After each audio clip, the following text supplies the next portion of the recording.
a nice bit of juice, good wine. Here's something you may have come across before. It's an odd thing can happen, almost an accident, but sometimes it's done deliberately by people with mischief.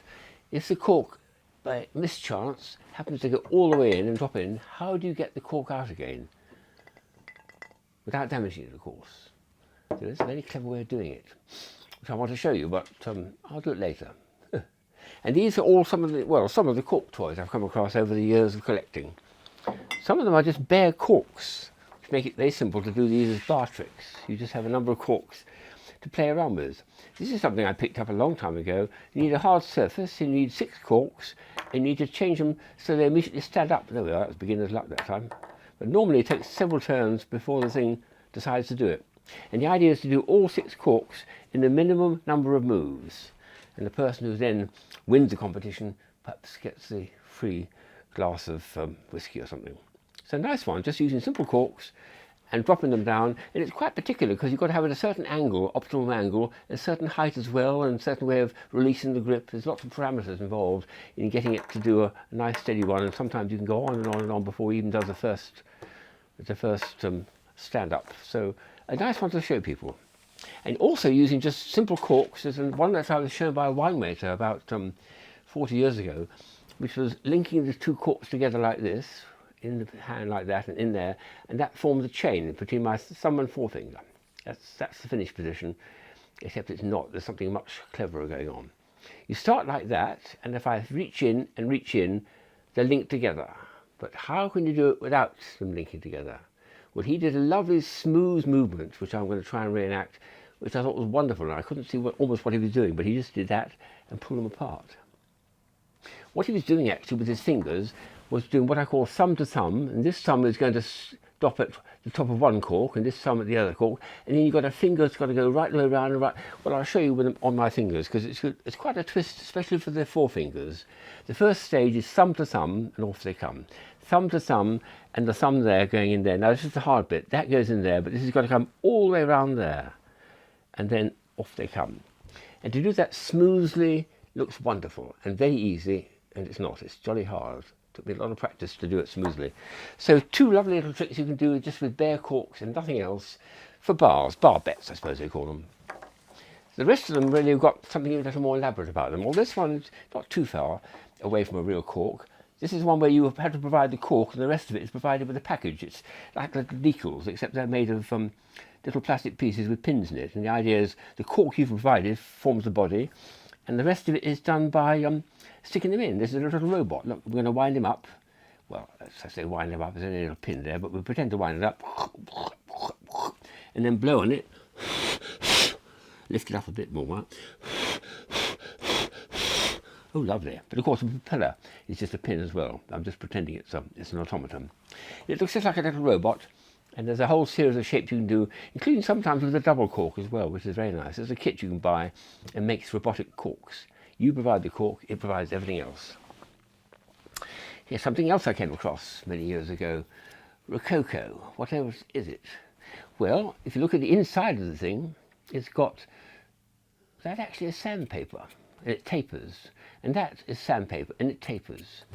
And the back of it shows what it actually is. It's a cork sharpener, of course. Put the cork in, twist like this, the sandpaper grinds it down and makes a nice taper there for you to get it into the bottle.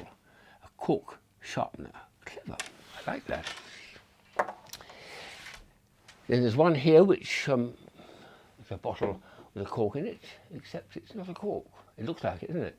But look at the top. Oh yes, the well-known wick, of course it is. The whole thing is made of candle wax, but decorated to look exactly like a cork of a wine bottle. Put it in, light it, and that acts as a candle holder, and you've got a burning cork. Nice idea. And a very clever one here, which isn't so much a cork, more a bottle stopper. But it's a way of securing your bottle once you've opened it. If you don't want your friends in your flat you're with to pinch into the wine when you're not looking, you use this device here. What this does, it's got a combination lock on it, and it's set for 000 at the moment.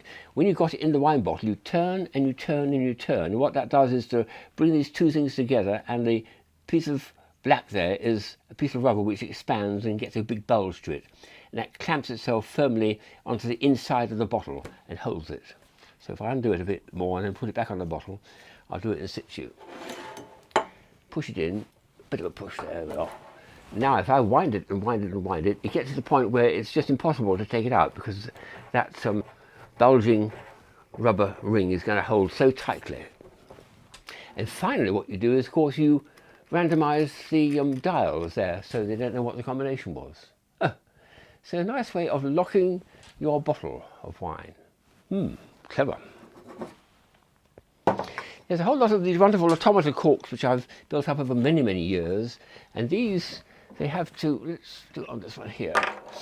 You have to put it into the bottle, and then every one of them's got a bit of movement to it. They're made in Tyrol, I think, originally. Here's a very polite man. He's bowing to you. His head's going back a bit. Well, they're getting quite old, these ones, but a nice one. But every one of them is a little wine bottle cork. Let's try a few more. This one here's a nice one. He's reading something. Very simple craft toys. They're literally bits of string and levers, so almost crudely made, but they're effective. I do notice over the years that there are many, many things you put in onto corks which are just, they don't move at all. They just look very, very funny, but there's so many of them. I didn't take an interest in collecting them, whereas these ones are very collectible, I think. Look at him. He's just got a bit of string there under his chin to help him, the jaw to come down when he's, I think the rest of it's done by a spring or gravity. It looks as though he's drinking from a flagon too. Lovely idea. This one's a gorgeous one. He's got a facial expression which changes. Look at this. With his eyes downcasting and his mouth moving. Very strange idea. Lovely. I love it. Quite a smart looking chap too. He's got a tie. There's probably about, I don't know, 10 or more versions. I've come across about 8 of them, I think, in my collection. This one's fun too. You pull the string and he merrily plays his violin. Each of them, of course, does actually hold the liquid from spilling inside, which is kindly of them, isn't it? And this one here is, he's a telephone caller. What's he saying? Oh, help, help, help, I'm stuck in Tim's toy cupboard. Or something. So every one of them is a charming little automata cork top. And my favourite one, as a lot, I think, is this one here, which I left on the top of a bottle. Because it's a young, well, not young, young at heart couple coming together to kiss. But that's only one lever. What happens when you pull the other lever? There's another lever here which makes them go, ooh, the real scrimmaging kiss. Look at that. Isn't that clever? Very clever idea. And then they come apart again. So come together to kiss, have a good old snogging kiss, and then come apart again. What a lovely concept.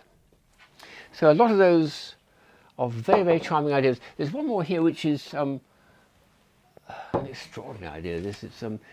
It's a bottle of champagne with something on it. This thing here you attach to a bottle of champagne, and this is a cork. You pretend that's the cork there. You just push this little pin into the top of the cork, and then you shake the bottle, of course, as you always should, so that it makes a good old wallop of, well, I won't do it here because it's too messy. But what happens when the cork comes out? Well, this is what happens. This is what's inside, and when it's thrown in the air, oops, let's get a bit closer like that. Oh, that's it. It's a parachute. Soft landings for a cork. How kind of them to think of it. Very nice idea. A cork champagne bottle with a parachute for a soft landing. Okay, well, the one I showed you at the beginning was this wine bottle cork which got stuck in the bottle. How do I take it out?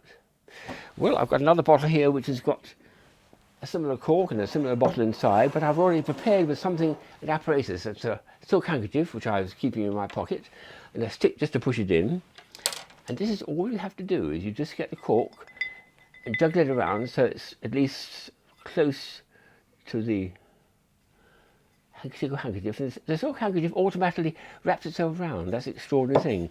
And when you pull it, it gently comes out. A bit of tugging at the end. Wow, look at that. Without damaging too. Time to celebrate, I think, don't you?